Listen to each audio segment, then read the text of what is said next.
Hey guys, I wonder if we can prop y'all somewhere. Sad because I was reading about this girl she just approached 30 and battled cancer for a while, and I think it's breast cancer. They weren't exactly. It's kind of interesting how they didn't say, but it's just really sad. Like it just puts things in perspective. Like we get so caught up in just things that don't matter when life is really so short.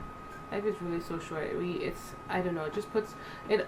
Like I know I value my family and I love my family. So this is not a surprise to me, but maybe it is a surprise to some people. And I just wanted to share just a quick message with you guys to just hold on to your loved ones, cherish life, value each and every moment, because life is really too short.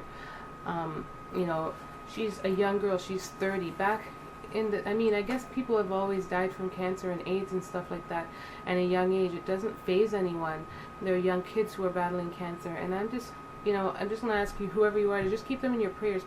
Even if you don't know them, just pray for those who are suffering, because it's just so tough. You just never know what can happen and who it can happen to. It could be anyone. It could be someone close to you. It could be you, myself. Like it's so hard because no one wants to ever go through those things. Even thinking of to battle with cancer is just like it's almost like a nightmare, and it becomes like a fear because I know it's something that it scared me in the past. Like it's not to say it doesn't scare me now, but it's just scared me to think like, oh my gosh, to ever have to deal or encounter with cancer. But I'm just going to keep my faith and just focus on the good and focus on my loved ones and just live life and just keep my eye on the prize, meaning just give all the credit to my life each day to the one who is responsible.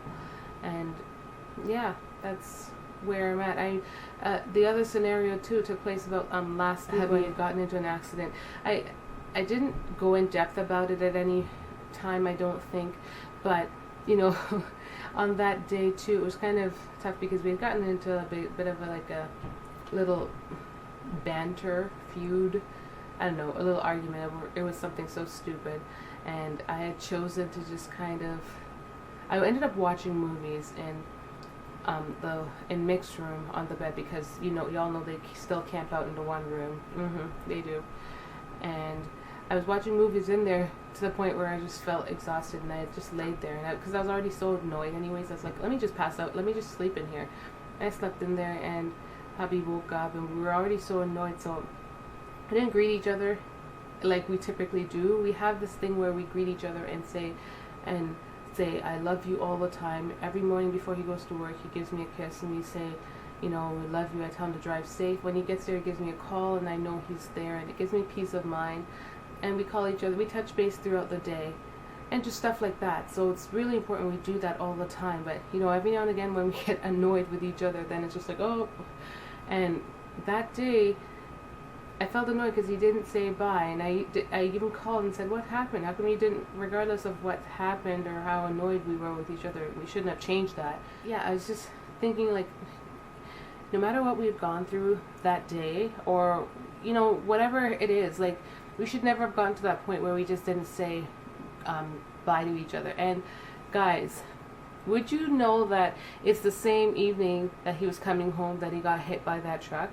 And it just put things in perspective for me. It put it was kind of like we were upset with each other, and it was my call because I could have gone to bed, and I chose to stay up and watch a movie, which it wasn't the main problem.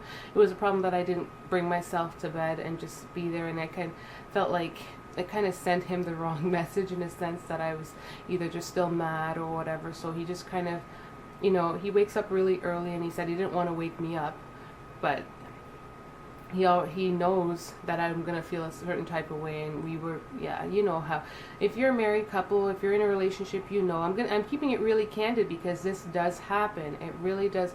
It's just real life, and sometimes we lose sight and we lose just focus on, we as married couple, there are tough times where we argue just like anyone else, and that was just and like I said, what we were arguing over was very petty. Guys, we've been married for 12 years. We've been in a relationship for 13. We are still young. I'm only 31. I'm only 31, and I've been married for that long. And it's been a learning progress. It's been a process and a half, you know?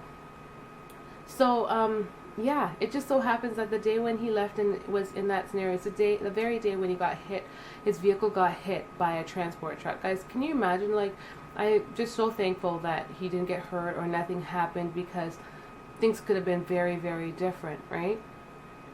And I just remember saying on the phone, like, are you okay? Like, the car got totaled, and whatever it is, whether it's insurance, whether we're screwed and whatever, I was just like thinking, I'm so blessed, I'm so thankful, God is so good, and I'm just so happy that he was still okay, and that's all that mattered. And it just put things in perspective for us, like, why next time don't go without saying goodbye. Can you imagine?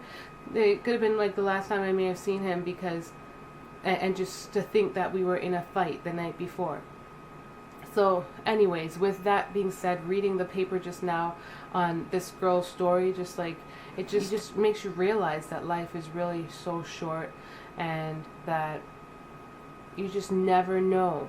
You never know what can happen. So it's really important to stay focused and just love on your family members. Life is too short to be in a fight or in a feud, or to, you know, make sure you tell your loved ones you love them. Don't be afraid to let them know you love them. Don't be afraid to give them hugs. Don't be afraid to talk to them if you feel like they're in need emotionally or whatever. Like, just be there for each other, and be there to lift up one another. Just because you just never know. It could be the last time you see them. You know, if you're a faithful person who does believe in a higher power, just keep those who are suffering in prayer. You may not have to know them every night. Like, you know, you say a prayer. Sometimes you pray for those that you know, pray for just those in the world that are undergoing whatever, and pray for their families, and just keep them in your thoughts. Just my thought of the day that I wanted to share. So thank you guys for watching, and much love. Peace.